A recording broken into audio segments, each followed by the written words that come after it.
Hello everybody, Captain Marty here. Hope it's your lucky day. It's Friday, June the 13th, and we're here to tell you all about fishing on the Outer Banks. I'll do that in just a moment, so stay right where you're at. When it comes to general maintenance or major modifications on your diesel vehicle, look no further than Wanchi's Off-Road Diesel Performance in Kill Devil Hills. Master mechanic Ryan Walker developed the plan for having his own auto shop over 20 years ago, and today he owns the premium diesel performance powerhouse of the Outer Banks. To have him and his crew take a look under your hood, give him a call today at 252-715-0025 or find him on social media. Wanchi's Off-Road Diesel Performance, the diesel performance powerhouse of the Outer Banks. Hey y'all, Captain Marty here to tell you that when my friends are in the market for a new boat engine, repair, or repower, I send them to the best in the business, and that's at Ratcliffe Marine in Belhaven. Ratcliffe Marine is your official Honda outboard dealer. Honda motors are designed to get you on the water fast and get you back to the dock safely and quickly.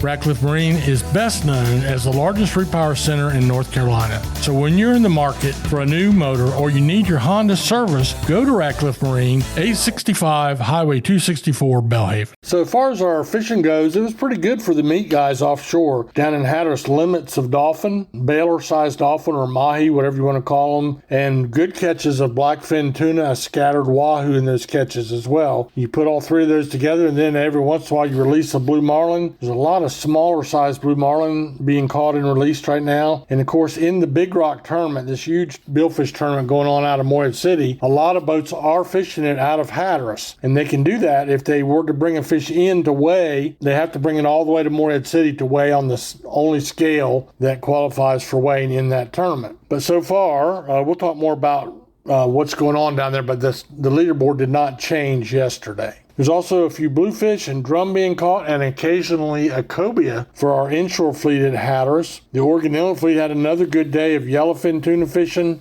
Man, you talk about a seafood platter of catching yellowfin tuna, tilefish, and dolphin or mahi. Yeah, that's three of the best eating fish in the ocean right there, and they're all a little bit different. The tuna, a little bit oilier, a better fish for eating raw if you're inclined to do that, which, let it be noted, I am not. Tilefish, cold water, down on the bottom, firm white meat. And mahi, probably the most versatile of anything we catch. Really delicate, white. Just grill it, broil it, fry it, bake it, smoke it. I mean, in a smoker. But there's no way that you can mess it up. So keep that in mind. They also had around the inlet Spanish mackerel, bluefish, and these moonfish or look downs, I call them, have that real steep forehead on them. So a little bit of activity for those folks. What I'm not seeing much of lately is the ribbon fish or the sea bass that they were catching. So I don't know if they're just fishing in another area or not. Pier fishing has been pretty good up and down, and we'll call the Bonner Bridge a pier. It's the old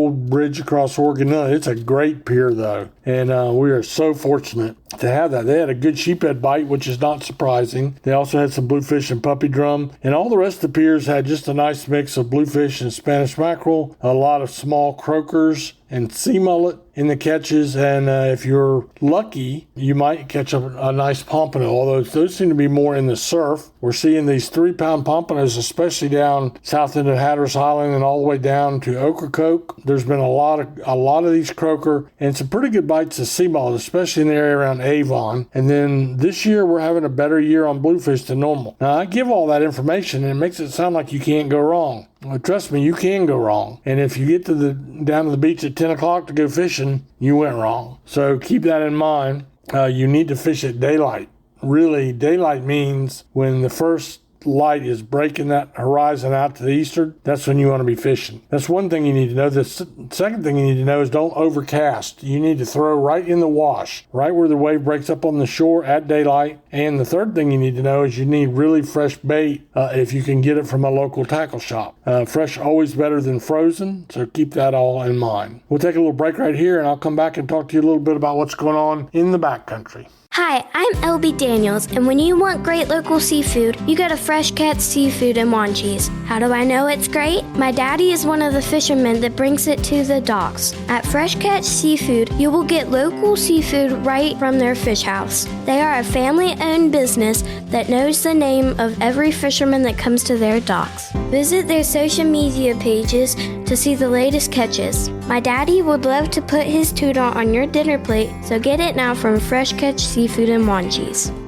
All right, in the backcountry, everything is holding its own. It's not a big crowd back there, plenty of room to fish. We see some of our guys like Ricky Scarborough and Gray Davis and others doing really good on mixed drum, 35, 40 inches some of them are. And these are red drum, of course, and they're also having a really good speckled trout bite, and some of them are beautiful. Everybody's excited that the season is going to open back up, but these big ones like they're catching right now, most of these guys are going to encourage people to release them because they're full of roe. So bluefish, drum, speckled trout. That's pretty much what's going on in the backcountry. Again, the wade fishing is picking up. So water temperatures have warmed up, and there's plenty of places that you can go and fish from the shoreline without a boat and do really well. It's very relaxing too. You don't have to worry about backing down a boat ramp while everybody's laughing at you. So you just go out and put on your old tennis shoes, go back to Rodanthe or north end of Roanoke Island or down on Ocracoke, and you wade. You go wade, cast and retrieve fishing. It's a lot of fun too. As far as the Big Rock tournament,